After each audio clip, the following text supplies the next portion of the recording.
Aujourd'hui, on va voir l'erreur numéro 1 dans votre communication qui vous empêche de faire des ventes. Et vous allez voir qu'en fait, c'est un problème de grand-mère. Je pose juste la caméra et vous allez très vite comprendre. Ok, c'est parti. Ma grand-mère, je l'adore.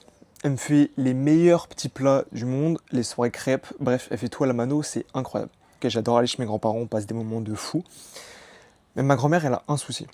Elle a un problème et c'est le même problème qu'il y a dans ta communication aujourd'hui quand tu mets en avant tes offres et c'est pour ça que tu ne vends pas tes offres. Ma grand-mère, quand on a une discussion, elle ne finit jamais ses phrases. C'est-à-dire qu'en fait, elle va commencer une phrase et dans la phrase, il va y avoir un sujet, elle va rebondir sur ce sujet-là, puis dans le nouveau sujet, il va y avoir un nouvel individu ou un nouveau problème, elle va rebondir là-dessus et en fait, dans 95% des cas, elle a perdu le sujet initial. Elle sait plus ce qu'elle racontait de base. Donc moi, ça me fait rire, je la connais depuis très longtemps, donc je lui dis, mamie, là tu t'égares, reviens au départ, de quoi tu voulais me parler, tu vois. Parce que sinon, je peux pas lui répondre, j'arrive pas à suivre.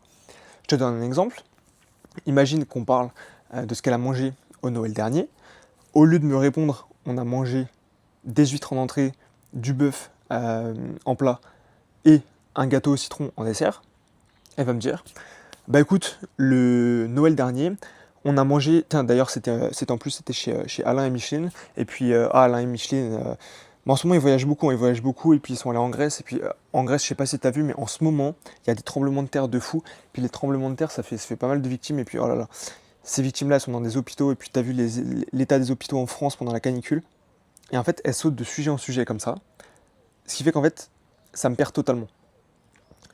Et c'est exactement ce qui se passe aujourd'hui dans ta communication. Tu ne termines jamais ce que tu as commencé. On appelle ça des campagnes.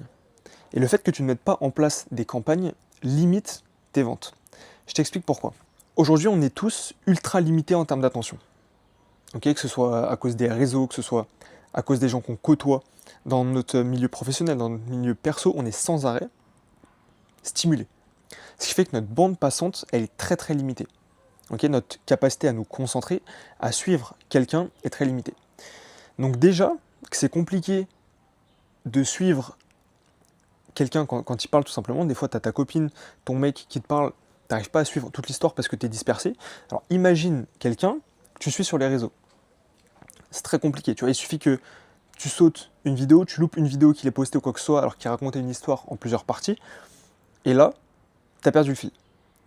Ben, c'est exactement ce qui se passe quand tu essaies de vendre tes offres. J'avais une cliente, elle avait plusieurs offres. Et le problème, c'est qu'en fait, elle communiquait sur ces différentes offres au même moment. Donc imaginons que en juillet, elle a une transmission à faire et qu'elle propose des massages en août. Et bien mi-juillet, elle communiquait à la fois sur la transmission qui arrivait vite la semaine prochaine pour fin juillet, et ensuite elle communiquait en même temps pour commencer à remplir les massages d'août. Donc sur Insta, sur ses newsletters, etc. Les gens pouvaient recevoir un mail le lundi matin sur la transmission qui allait se dérouler dans une semaine, et puis le lendemain, comme quoi il fallait se dépêcher parce qu'elle avait des places qui se bookaient pour les massages qu'elle allait proposer fin août. Ça fait absolument pas sens. Et on a l'impression que vous ne finissez pas vos phrases. Exactement comme ma grand-mère. D'amour. Love mamie. Donc comment est-ce qu'on a pallié ça? Comment est-ce qu'on remédie à ça? On met en place ce qu'on appelle des campagnes. Des campagnes, ça veut dire que pendant un moment donné, vous n'allez parler que d'un sujet. Pour éviter vous de vous éparpiller, mais surtout pour éviter de perdre votre audience. Donc en fait c'est simple. Le truc le plus easy à faire, c'est que vous prenez votre calendrier, vous prenez votre agenda, peu importe, et vous séquencez, vous séparez votre mois en 3, 4 ou 5 parties. Okay, généralement, une campagne, ça dure entre 7 et 10 jours max. Si vous faites plus que 10 jours, justement, vous allez perdre votre audience. Donc, vous prenez votre agenda et vous surlignez. Okay, vous prenez 3 ou 4 couleurs et vous dites, ok, du 1er au 10 juillet, je vais parler de ça et je vais vendre cette offre-là. Du 10 au 20, je vais parler de cette autre offre-là et je vais communiquer uniquement là-dessus. Et ensuite, du 20 au 30, je vais mettre en avant cette troisième offre. Mais à chaque fois, vous faites un espèce de sprint, d'une semaine à 10 jours encore une fois, où vous ne communiquez que sur cette offre-là. Pourquoi? Parce que il y a plusieurs éléments à ça. Le premier, c'est que pour que les gens achètent, il faut des déclencheurs d'achat. On est tous différents, il y en a qui vont avoir des déclencheurs émotionnels, il y en a qui vont avoir des déclencheurs logiques, il y en a qui vont avoir des déclencheurs rationnels. Et donc en fait, pour qu'un maximum de clients signent chez vous sur une seule et même offre, il va falloir que vous activiez ces différents leviers. Ce qui est très difficile à faire si vous communiquez une fois sur une offre et puis que le lendemain vous communiquez sur une deuxième offre. Alors que si vous prenez 10 jours, du 1er au 10 juillet, vous mettez en avant par exemple une transmission. Donc une transmission, c'est une formation en présentiel si vous voulez. Le premier jour de cette campagne, vous allez pouvoir communiquer sur ce qui vous a amené à créer cette transmission. Vous allez pouvoir raconter une histoire, etc., etc. Là, ça va parler aux gens qui ont l'émotionnel en premier plan. Ensuite, le deuxième jour, vous allez pouvoir parler des problèmes que cette transmission va tacler. Et pourquoi ce serait intéressant pour vos prospects de devenir clients en achetant cette transmission? Parce que justement, ils vont trouver des solutions à leurs problèmes. Donc là, on rentre dans le rationnel. Et ensuite, après, vous allez encore pouvoir communiquer sur tout ce qui est l'aspect logique. Donc encore une fois, c'est si il se passe ça dans ta life, c'est à cause de ça. Moi, je te propose ça, ça va résoudre ça, donc ta life va changer. C'est aussi simple que ça.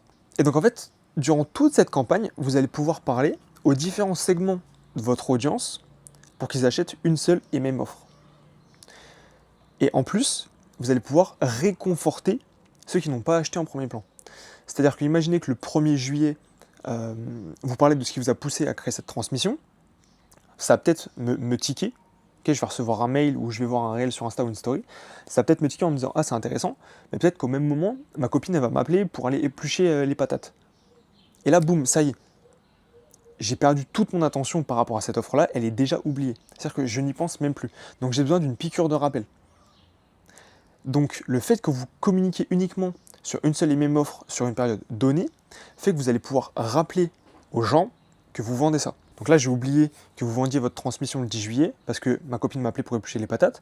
Mais si le lendemain, je reçois un nouveau mail où vous m'expliquez pourquoi cette transmission va tacler mes problèmes, je me dis « Ah putain, c'est vrai, j'ai reçu le mail d'hier, j'ai pas acheté, mais maintenant je m'en rappelle, il faut que je passe à l'action. » Et si là, encore une fois, il y a une couille, j'ai pas ma carte bleue sur moi ou quoi que ce soit, je me dis « Bon, je le ferai demain. » Si à ce moment-là, vous communiquez sur une nouvelle offre, comme le faisait ma cliente de base, c'est fini, je suis perdu.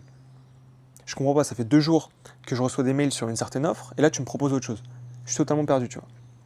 Alors que si de base, tu arrives et tu dis, je vais lancer une transmission, vous avez jusqu'au 10 juillet pour l'acheter, il y a 5 places. Les gens le savent, ok?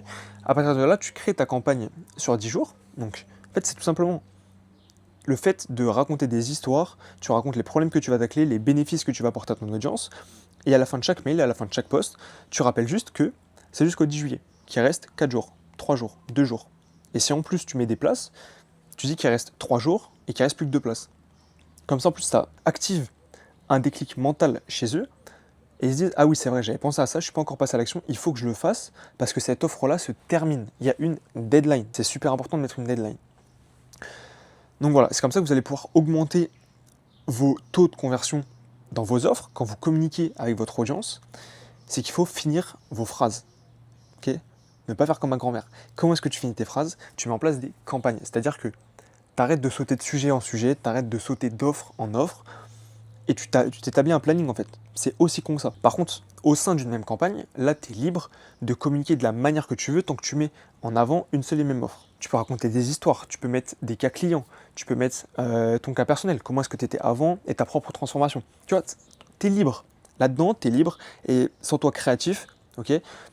Exprime-toi autant que tu veux, tant que tu mets en avant une seule et même offre. Et après, petite parenthèse, évidemment, à chaque fois qu'on crée une offre, pour que les gens passent à l'action, on met 2 choses, on met de l'urgence et de la rareté. Donc l'urgence, c'est une deadline, donc une date, après laquelle cette offre disparaît, parce que ça, vous l'avez vu dans plusieurs vidéos, mais si vous ne mettez pas de deadline, pourquoi j'achèterais chez toi en fait? C'est quoi la raison que j'achète chez toi aujourd'hui si t'es dispo demain? Il n'y en a pas.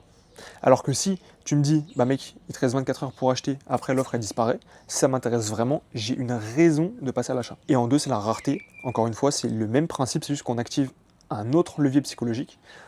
Au lieu d'utiliser la deadline, le temps, on utilise aussi la pression liée au nombre de places disponibles. Si vous avez que 5 places, vous avez que 5 places. Il n'y en aura pas une de plus dispo. Ok? Donc voilà. quand on lance une campagne, on s'établit un planning de tel jour à tel jour, je ne parle que de ça. Je mets en avant une seule offre. Dans cette campagne, je suis aussi créatif que je veux, je l'amène comme je veux, cette campagne, il n'y a aucun souci. Et même plus je vais utiliser des leviers différents, donc des histoires, des cas clients, etc., plus je vais toucher différentes personnes dans mon audience qui ont différents profils psychologiques, et plus je ferai de cash. Donc là-dessus, sentez-vous libre, vraiment, il n'y a aucun souci. Et on finit par, évidemment, utiliser les deux leviers qui sont l'urgence et la rareté. J'espère que tu as tout compris. Je te souhaite une excellente journée. C'était Thomas.